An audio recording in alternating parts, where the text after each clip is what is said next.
Hi Aries! Welcome po sa Encourage 888. Ang reading na ito ay para sa entertainment at personal na reflection lamang. So gamitin lamang yung mga mensaheng tutugma sa iyong sitwasyon. Ngayon Aries, tingnan natin kung sino ang hindi makamove on sa'yo. So love reading tayo ngayon. Sino bang hindi makamove on kay Aries? Give me the message for Aries. Sino ang hindi makamove on para kay Aries?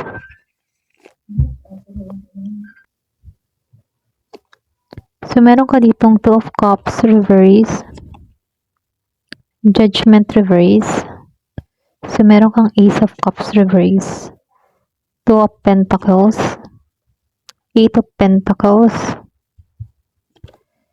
then Six of Swords, Nine of Wands, Ten of Cups, Eight of Cups reverse, Wheel of Fortune upright, Eight of Wands reverse, Five of Swords reverse.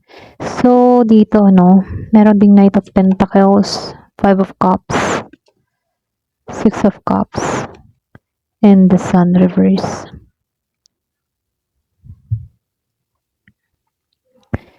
So, dito, Aries, sino ba tong hindi makamove on sa'yo?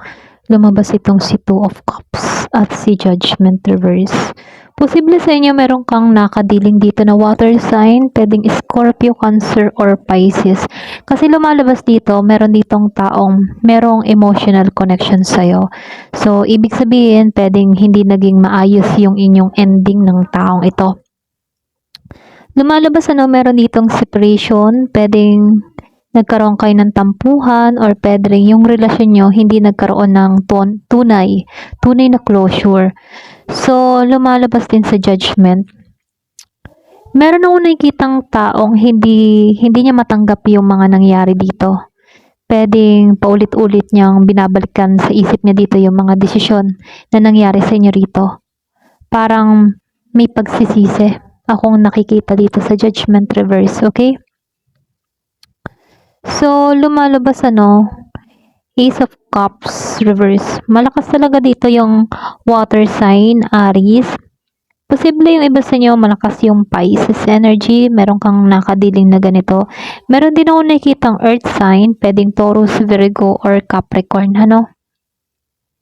Kumbaga dito, lumalabas dito, meron ditong feeling na para bang nakulong siya sa sitwasyon. Yung bang hindi niya na mailabas yung kanyang nararamdaman. Pwedeng meron tong gustong ipakita, okay? Pwedeng gusto niyang ipakita ng maayos yung kanyang totoong nararamdaman dito, pero hindi niya nasabi sa'yo, okay? Kaya dito sa Two of Pentacles, lumalabas dito na pilit na binabalance ng tao na to yung situation, okay? Yung buhay niya, maging yung isip ng taong ito, Posible, meron itong mga ginagawa para hindi siya ma-distract sa kakaisip sa'yo, okay?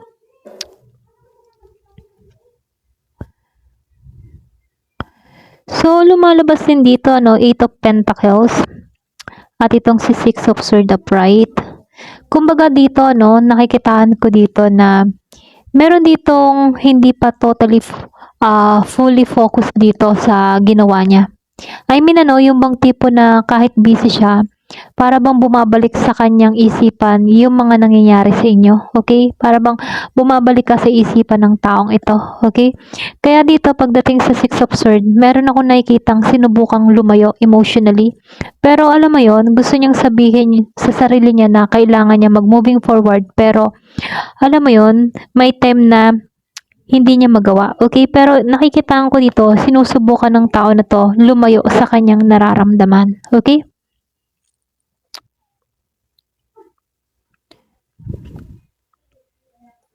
Yung iba sa inyo, posible dito, malakas dito yung earth sign. Meron din ako nakikitang air sign, Gemini, Aquarius, and Libra, and Taurus, Virgo, or Capricorn. Okay? Para bang sinubukan na lang lumayo.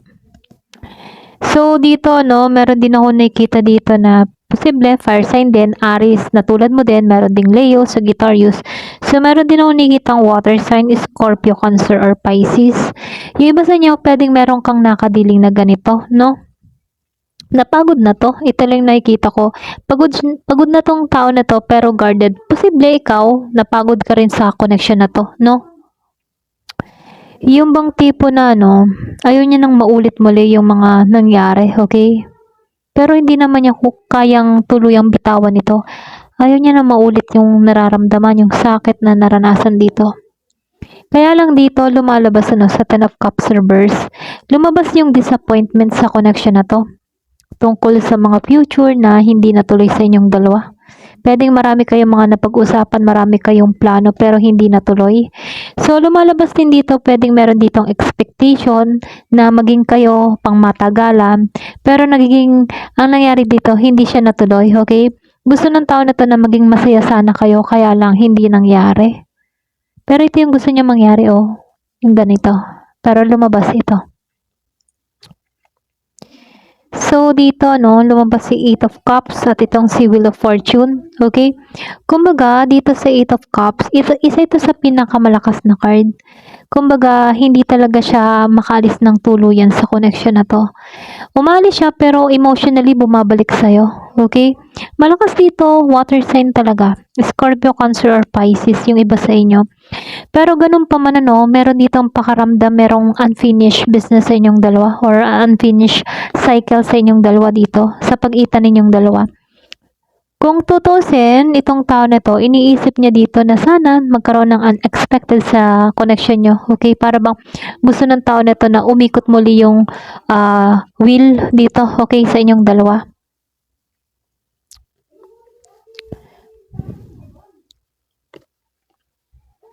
So, 8 of Wands and 5 of Swords. Posible yung iba sa inyo, meron dito kang kadiling na Gemini, Libra, or Aquarius. Meron din ako nakikitang Aries, Leo, Sagittarius, okay, sa part na to. Kumbaga dito, no, nakikitahan ko dito, meron sa inyong communication na nadidelay. Pwedeng meron dito gustong magmensahe pero pinipigilan. Alam mo yun, i-message na pero hindi sinisend hanggang sa dinidelete muli. Ganon. Ganon yung energy dito. Posible gusto ng tao na to na mag-message pero hindi niya magawa. Okay? Kaya dito sa 5 of Swords, ano, lumalabas dito na ayaw niya na ng gulo, ayaw niya na ng away sa'yo, hanggat maaari, no? Ayaw niya na ng ganon. May energy kasi siya ng pagsisisi. May energy dito na nanais niya ng matapos yung conflict sa inyong dalawa, yung gulo niyo sa inyong dalawa. Gusto niya nang matapos dito, okay?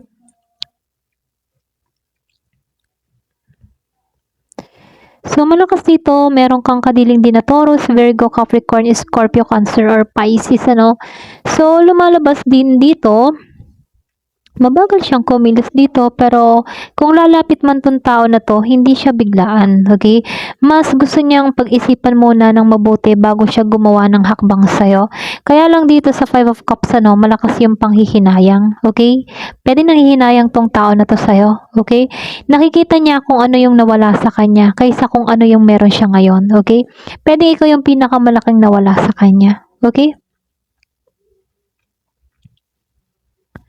So, lumabas ang 6 of Cups and the Sun dito, no?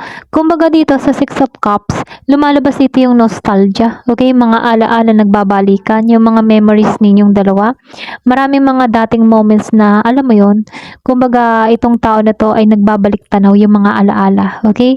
So, may time na napapaisip tong tao na to, kung paano kaya kung hindi kanya nakilala. Mga ganon. Paano kaya? Okay? Ito rin yung classic ng card na para bang gusto ng taong ito bumalik sa isip niya sa kanakaraan. Or pwede rin itong tao na to, may time na napapaisip siya, paano kaya kung hindi ko to ginawa? Okay? Mga ganon. Kung may atraso tong malaki sa'yo, no, may mga ganon siyang isipin dito. Malakas yung water sign dito, Scorpio, Cancer, or Pisces. Iba sa inyo, pwedeng malakas yung water sign kasing kadiling dito, okay? Pero ganun pa man, so comment ka na lang, ano. So, lumalabas din dito, no, hindi siya genuinely happy ngayon. Lalo-lalo na sa sitwasyon na kinakaharap ng taong itong ngayon, okay? May mga bagay sa kanya na para bang may kulang sa emotional fulfillment. Hindi niya matagpo ang masaya siya, okay? May parte sa kanya na para bang namimiss ka niya, namimiss niya yung connection ninyo, tulad ng ganito, okay? Kaya lang lumabas siya ng ganito. Kumbaga, marami siyang namiss na opportunity about sa inyo. So, Aries, lumalabas dito na meron ditong tao na may history na sa'yo, okay? Kung tutusin, meron siyang emotional connection sa'yo. Hindi to isang random admirer, ano? Kumbaga, nakikitaan ko dito, sinubukan ng tao na to na mag-moving forward, pero may regret, okay? Lumalabas din dito nostalgia, mga alaalang nagbabalik tanaw. Merong unfinished business sa inyong dalawa. Okay? Ayun, ito lang nakikita ko. Ayan. Thank you for watching. Love and peace.